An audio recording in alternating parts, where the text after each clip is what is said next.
We didn't have any turf races Thursday afternoon, but that didn't stop us from having a monster day here at Delaware Park. Big handle. Thanks to all our bettors and fans for supporting us on a big Thursday. We had a 9-race card. We were off the turf. The first race was muddy. Then we switched to good for race 2. The total handle for Thursday, a little shy of $3.2 million. That's one of the biggest handles we probably had on a Thursday with no turf racing. So thanks again to all our fans and bettors. Let's get right to the racing action here in race 1. Lots to get to here. Race 1 would kick off the popular early pick 5. They bet almost $104,000 into the early pick 5 on Thursday. Race 1, we're going a mile 70 yards on a muddy track, claiming $62.50 for 3-year-olds and upward. Haven't won a race since last November. Let's go to the voice of Delaware Park, Josh Brown, with the call of Thursday's opener.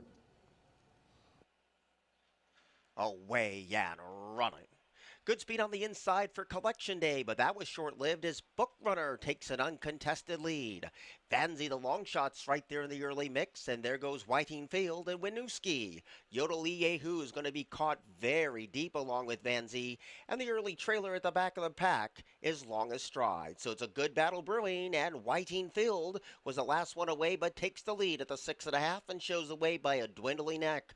Book Runner is on a cozy hold in that second place position, and Vanzi's in between rivals in third. Collection Day rides that muddy rail to fourth, and Yodel Yehu is very wide for the backstretch run. There's a gap of 3 back to Longest Stride, who now captures 6th, and Winooski's been relegated to the back of the pack. 4.5 furlongs to go, and soft fractions are set by Book Runner on the outside and Whiting Field. These two are 1-2 with 4 furlongs to go.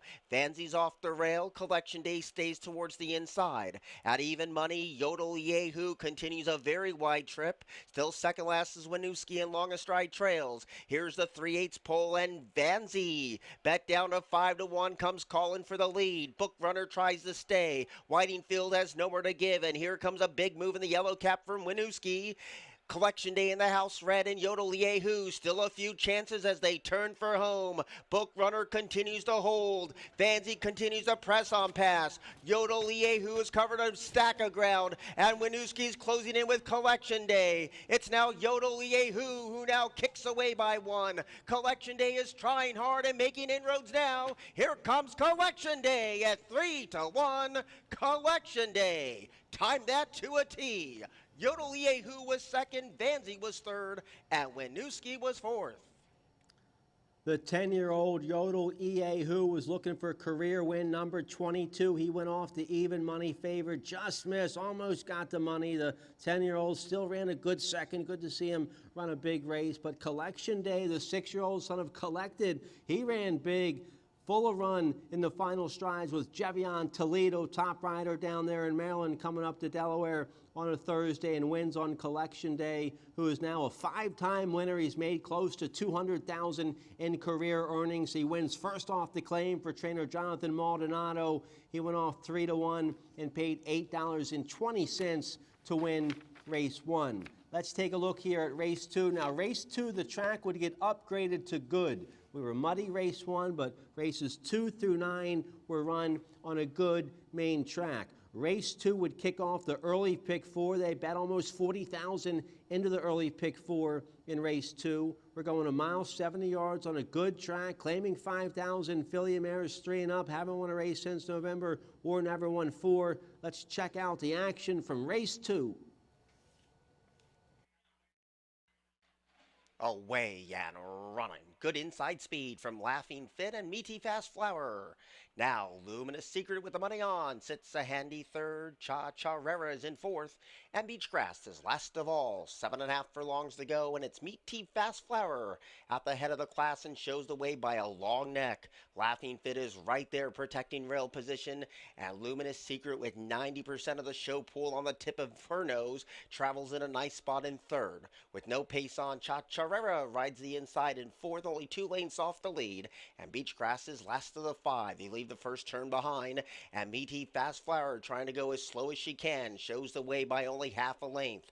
Bracketed by both sides, the rail belongs to Laughing Fit and Luminous Secret 3 wide for the backstretch run. Cha-Cha Chairs 4 deep and 5 wide is Beachgrass. So they point towards the 4 furlong point, and Luminous Secret looking for 3 wins in a row. Ups the stakes to Meaty Fast Flower, and now Laughing Fit continues to stay at that rail. Cha-Cha Rare is a threatening presence on the far outside, but there goes Luminous Secret, who could wait no more at the 3 furlong pole. Luminous Secret in hand and in sweet command. Laughing Fit stays at that rail. Meaty Fast Flower needs to dig deep and find more. Cha-Cha Rare loomed and flattened, and Beachgrass has been always last as they turn for home. Luminous Secret at no less than 1 to 9 looks for the competition, and there's none in sight. Chasing in second is Meaty Fast Flower with Laughing Fit, and late on the scene is Cha-Cha Rara, but Luminous Secret is long gone, and Paco hasn't moved an inch. Luminous Secret, this is how a 1 to 9 favorite should win. Luminous Secret, just an afternoon stroll in the park. Meaty Fast Flower, Laughing Fit, Cha-Cha Rara, and Beachgrass was the last one home. Well, Josh's call was right on the money. That's absolutely how a 1 to 9 shot should win. Luminous Secrets now won 3 in a row for trainer Jamie Ness. 4-year-old filly by Tapiture, now a 4-time winner from 14 starts. She's made close to $100,000 in career earnings. Nice ride there, Paco Lopez for trainer Jamie Ness. Luminous Secret paid $2.20 to win race 2. Let's take a look here at race 3. Would kick off another pick 5 in race 3. They bet almost 50,000 into the pick 5 starting in the 3rd race. We're going a mile, 70 yards, claiming 7,500 for filly and mares 3 and up. Never won 3 or straight 3-year-old fillies. Let's check out the action here from race 3. Away and running. It was a good start for Fontina, and CC Girl. Wicked Kitten also wants a piece of the action, and Channel Loop fires from gate 5, and that leaves Chill Bean very wide in the first turn.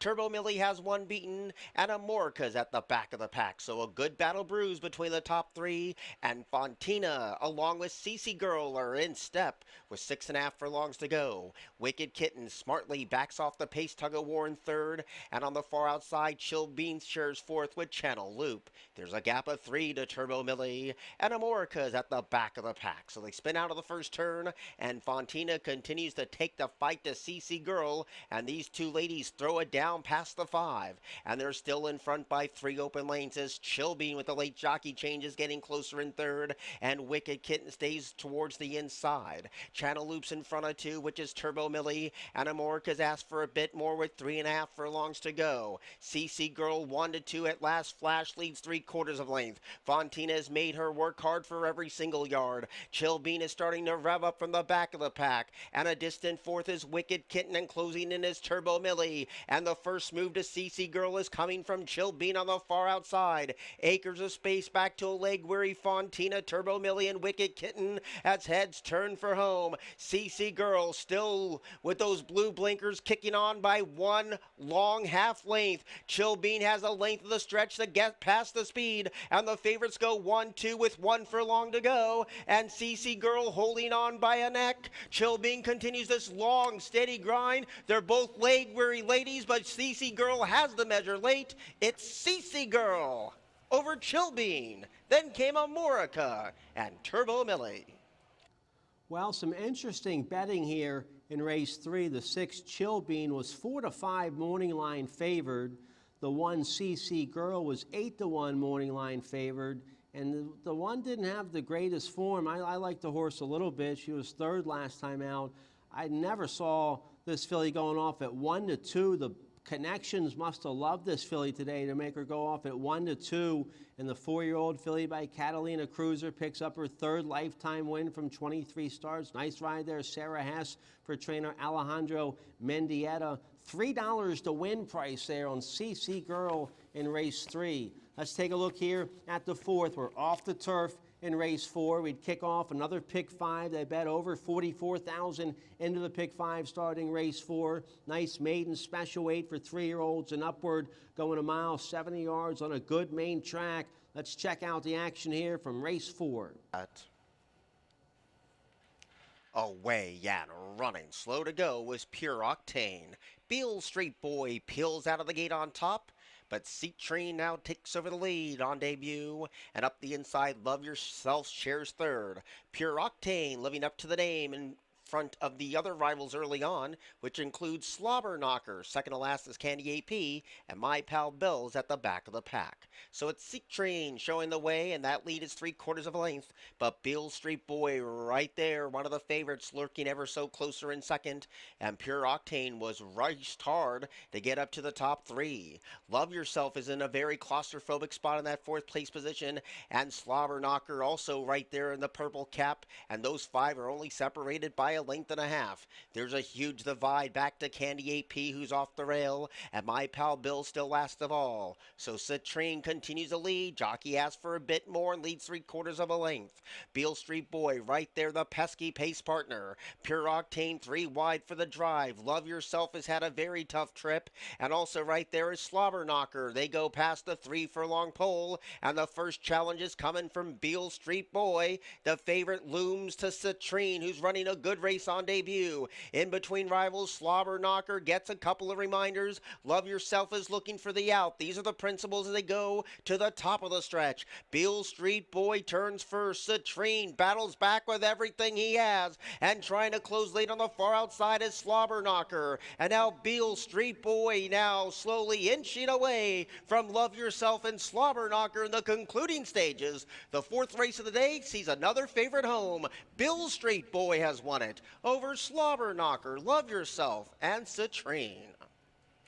Second win of the day from the Jamie Ness barn. And yes, we all know how hard Jamie Ness works, but he also has a lot of talent and wisdom. Another nice claim here. He picked this 3-year-old son of street sense out for $20,000 at Keeneland. April 11th, the horse was dropping from maiden special weight, hadn't been running well, but ran a good second in that maiden 20 at Keeneland. Ness claimed the horse for $20,000, a big second first off the claim, and a big win against maiden special weight company, second off the claim. I remember the dam of this horse, Flattering Bee. She was a real nice horse, a stakes horse, I believe. And this 3-year-old's by Street Sense, so the sky's the limit here for Beale Street Boy. This could be a real nice claim. Will probably end up in an allowance race next. He went off 2-1, paid $6.80 to win race 4. Nice ride there by jockey Martin Shawan. Let's take a look here at race 5. Race 5 would kick off the late pick 5. They bet over $72,000 into the late pick 5, starting with the 5th race. We're going 5.5 furlongs here, claiming $7,500 for filly and mares 3 and up. Never won 2 lifetime. Let's see what happens here in race 5. Away and running. Missing the break was best worst idea. Little Carly and Wood Lily, they break 1-2. The rail belongs to Uptown Art, and Sweet Summer Love is also right there amongst the top 4. Deep on the track, Rules for 3 is a clear-cut 5th, and Missy's Map tracks in 6th.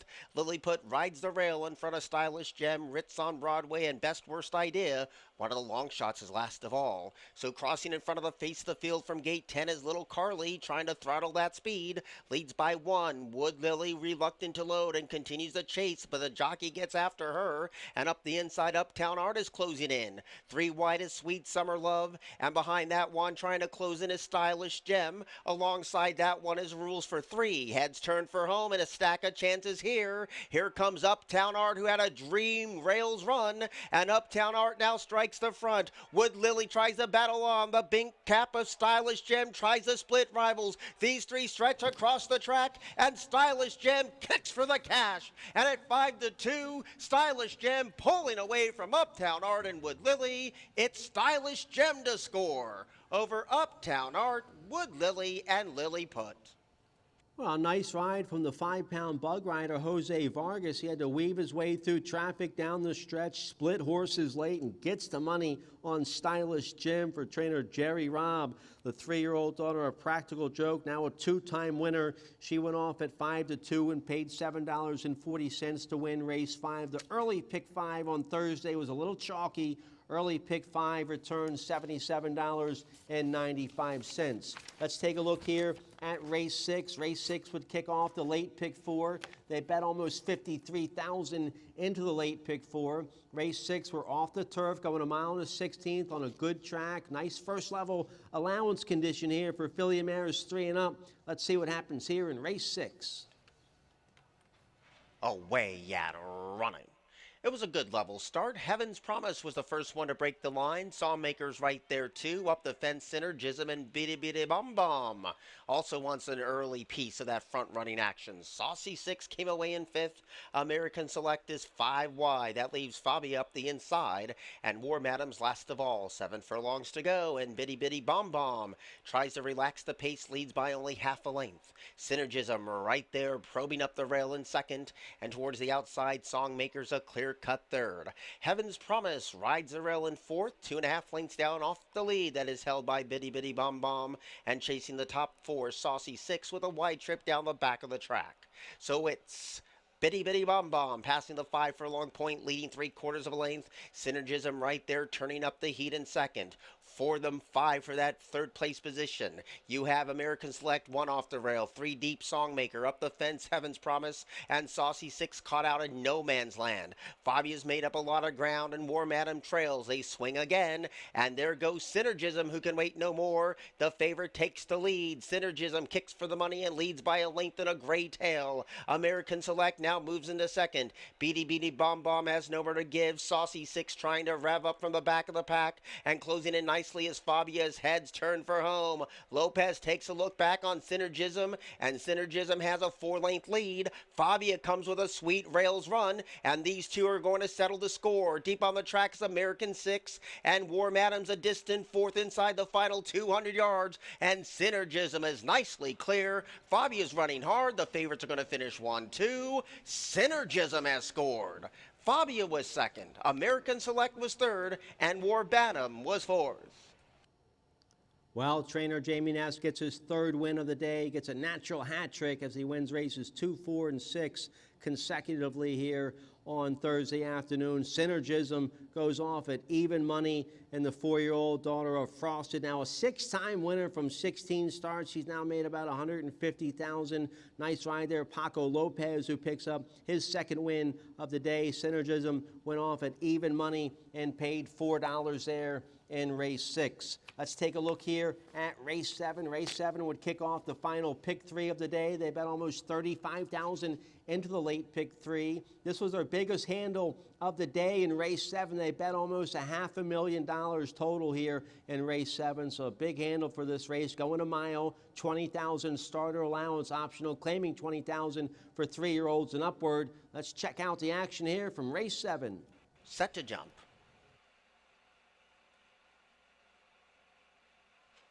Away and running. Good speed in the inside from Ready as Ever, Santini, and Impressiveness. Those are the first 3 to draw blood. And Minokapi sits the perfect trip in that 4th place position. Half a league's in between rivals. Ball of Fire the last one in and the 6th one away, and a little slow to go as I shot.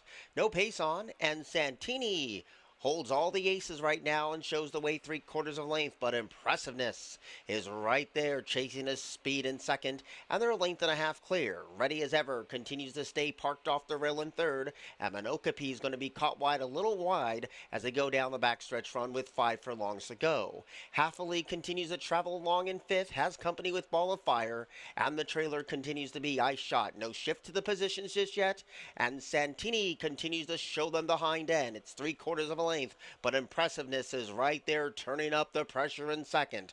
Ready as Ever behind a top 2 pair, and now Minokapi is satellite on the far outside. Around the turn with 3 furlongs to go. Santini is parked at the paint. Impressiveness is trying to go on past. Minokapi is still in hand for the quarter pole drive. Ready as Ever pops off the fence, and now Ball of Fire claims 5th as they turn to the top of the stretch. Minokapi comes with a swooping run to confront Impressiveness at the top of the stretch. And ready as ever is out deep on the track. They swing. And Minokapi kicks for the cash and leads by 1. Impressive is a gutsy foe today, but Minokapi has a little more up the sleeve inside the final 16th of a mile. And Minokapi is going to get it done. Minokapi has won it. Impressiveness second, ready as ever third, and Ball of Fire was fourth.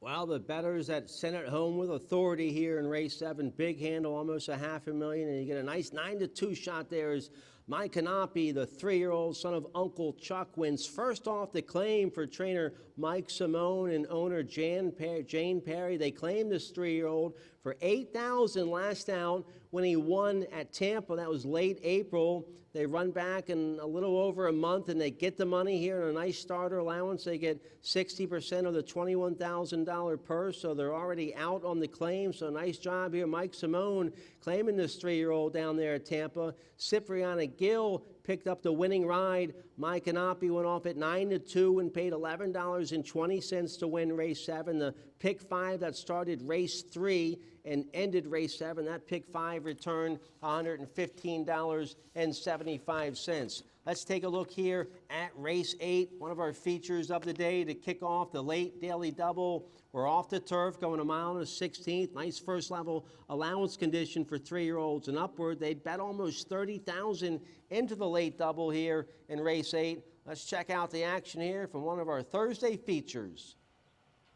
Away and running. Good speed one from the inside from Falfurious. Academy takes the lead that nobody wants, and Smuggler's Gold came away a handy third. Sobieski is going to be caught wide. Second to last is Bolt from Above, and Wyoming Class was a stutter step slow. They bank left for the first time, and Academy has a hassle-free lead, and Falfurious is right there just with that moderate pace pressure in a race that sees no speed whatsoever. Sobieski is parked well off the rail and shares third with Smuggler's Gold. Bolt from Above splits rivals early on under a hard hold too, and last of all is Wyoming Class. So at the 5.5, Academy shares the front with Falfurious as they race down the backstretch, and Sobieski, the gray, is 3 wide but only in that joint 4th place position.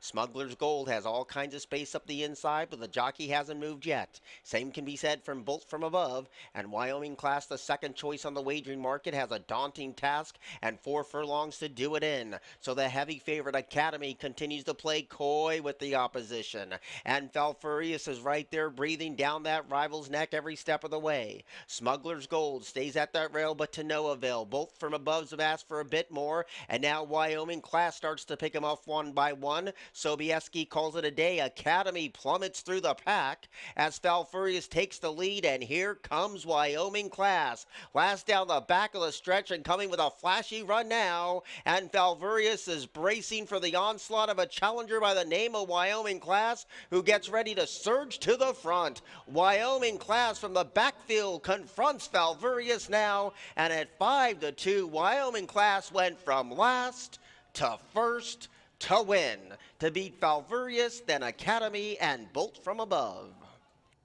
Big win here for Wyoming Class, a 5-year-old stud horse by Classic Empire, a homebred for owner breeder Jeremiah Kane and trainer Benny Perkins Jr., Jose Batista. Nice winning ride here on Wyoming Class, who came from last to first. A big late rally to get the money here in one of our allowance features of the day. Nice training job here by Benny Perkins. This is a lightly raced 5-year-old. He's only run 9 times so far, but he has 3 wins, a second and a third. He now made about $100,000 in career earnings. I like this outfit here.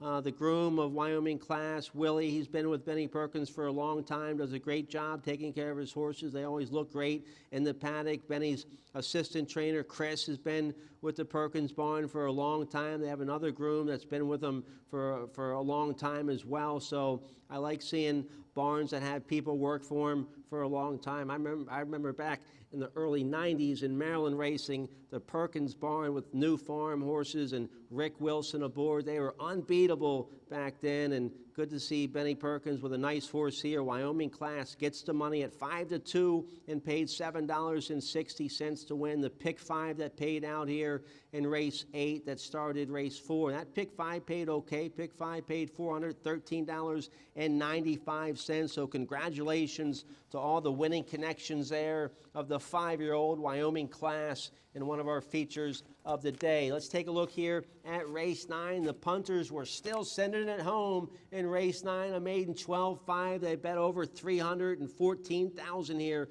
in race 9. We're going 5.5 furlongs on a good track. Maiden 12-5 for filly and mares 3 and up. Let's see what happens here in race 9.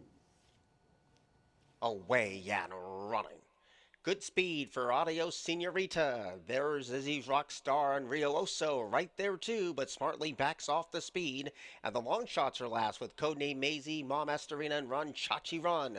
So pace of plenty at the 4.5. Adios Senorita shows the way, but it's a long neck as Izzy's Rockstar applies the heat in that second place position. And tracking the top 2 ladies is Rio Oso with no excuses in third. Run Chachi Run was in a tight spot. Mom Estarina loops up past that one.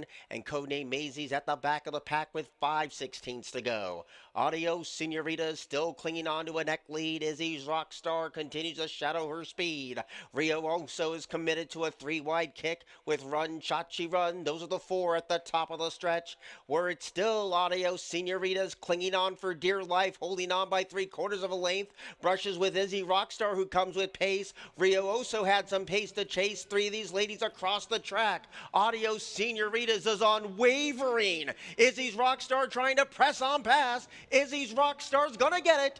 Izzy's Rockstar got it by a neck. To beat Adios Senoritas, Rio Oso and Run Chachi Run.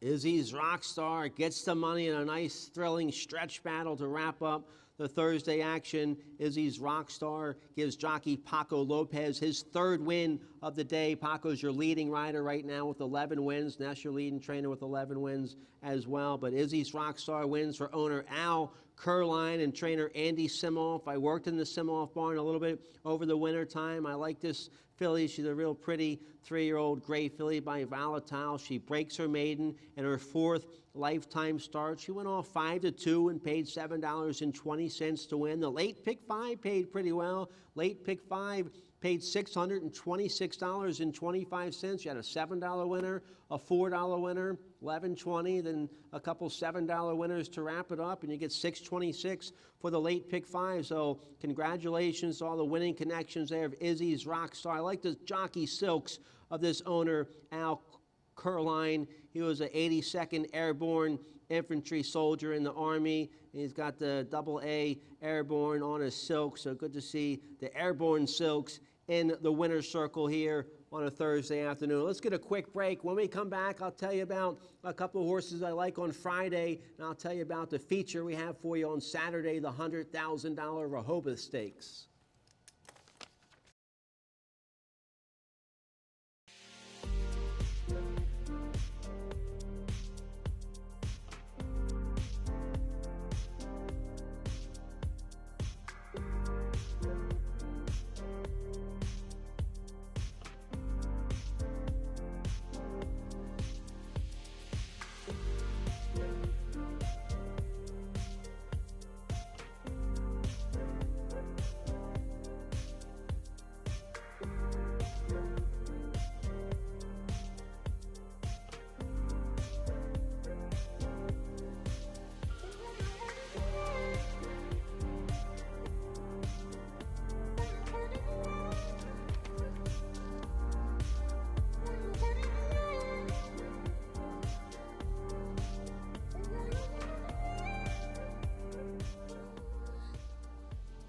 All right, welcome back. Let's talk about a few races on Friday now. We've already called the races off the turf for Friday. No turf racing on Friday. We are absolutely expected to get on the turf on Saturday. We're supposed to have some nice weather on Friday and beautiful weather on Saturday. So we're about 6 to 5 to be on the turf for Saturday. We're going to debut a new wager. We have a $3 all-turf pick 3. So hopefully we will be able to debut that wager on Saturday. And then, of course, we have the $100,000 feature, the Rehoboth Stakes for filly and mare sprinters on the main track. I'll tell you about that in just a couple minutes. But first, let me tell you about a few races on Friday. Friday, we have race 7 was originally carded for 5 furlongs on the turf. It'll be run 5 furlongs on the main track. It's a nice ratings handicap for filly and mares 3 and up, and trainer Jamie Ness has a real nice homebred in there. The 7 Sassafras Ness was entered main track only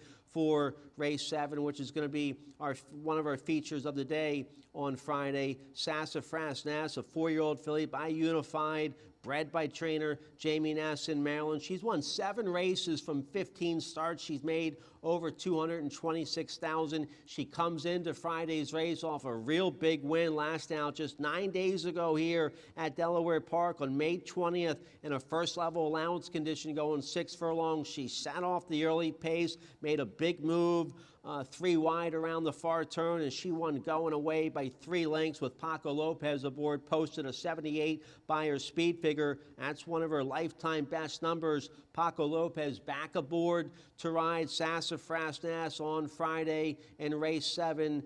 She's the 7 horse. She's going to go off. Well, she's 1-2 morning line favored, and I expect her to be the heavy favorite in race 7. So I think they all have to beat Sassafras Ness there in race 7. The 2 Mudslide, the 3 Drink This Cup might pose a little bit of a threat, but Sassafras Ness looks absolutely tough to beat there in race 7 for Friday. One of the horses I like in race 8, a maiden 40,000 for filly and mares 3 and up, going a flat mile on the main track. The 4 Blues Music ran a real big second opening day here at Delaware Park, going 5.5 furlongs in a maiden 25. She didn't break very well. She had some traffic in the race. She had to check in the race, but still finished a real big second as the favorite that day, 56 by her speed figure. She steps up to a little tougher race on Friday. She stretches out to a mile. I think she'll appreciate that. Kevin Gomez rides for Blake Kelly. 7-2 morning line there on the 4 Blues Music. That's a decent price. I think she'll be my top pick there in race 8. Let me tell you about our feature on Saturday. Of course, we're going to have that new wager, the $3 all-turf pick 3. That's going to start in race 3 on our card Saturday. The turf action Saturday starts race 3. I believe it's races 3, 5, and 7 on the turf. Double check me on that. But the $3 all-turf wager, the all-turf pick 3 for $3 starts in race 3 Saturday. The feature is race 8, the $100,000 Rehoboth for filly and mares 3 and up, going 6 furlongs. A heavy favorite in there, the 5 Hall and Ice. She's even money. She's the all-time leading money earner for Arkansas bred. She ran a couple real big races down at Oaklawn against Stakes Company, sprinting on the main track. She won big. She ran a 98 buyer, then a 97 buyer. Then they put her on the turf at Churchill in a grade 2, and she didn't have the best result in that race. But if she gets back to her A game, she'll be absolutely tough to beat in the Rehoboth. But I like the 3 GW's Girl, who's 6-1 morning line, coming off the layoff, making her 4-year-old debut for trainer Greg Compton. She was a multiple stakes winner at Oaklawn last year as a 3-year-old. And I also like the 7 Beyond Belief in the Rehoboth for trainer Kelly Breen. No jockey named on Beyond Belief. Julio Hernandez named to ride GW's Girl. No rider on Beyond Belief. But this filly, a 4-year-old filly by Golden Cinch, she ran a big 92 by her speed figure with a nice allowance win last December at Gulfstream. And then those graded stakes races were perhaps a little too tough. She was a decent third 2 back in a grade 3. So the 7 Beyond Belief could pose a little threat to the heavy favorite Hall and Ice, who they all have to beat in the feature Saturday in the Rehoboth. That's it. That wraps up our Thursday afternoon. Thanks again to all our fans and bettors for making it a real big day. Thanks to all the horsemen. And, of course, thanks for all the horses for putting on a great, safe show on Thursday afternoon. Thursday handle, a little shy of $3.2 million. That's a big handle. Thanks again for making it happen. All our fans and bettors, have a great Thursday night. We hope to see you on Friday. There's only one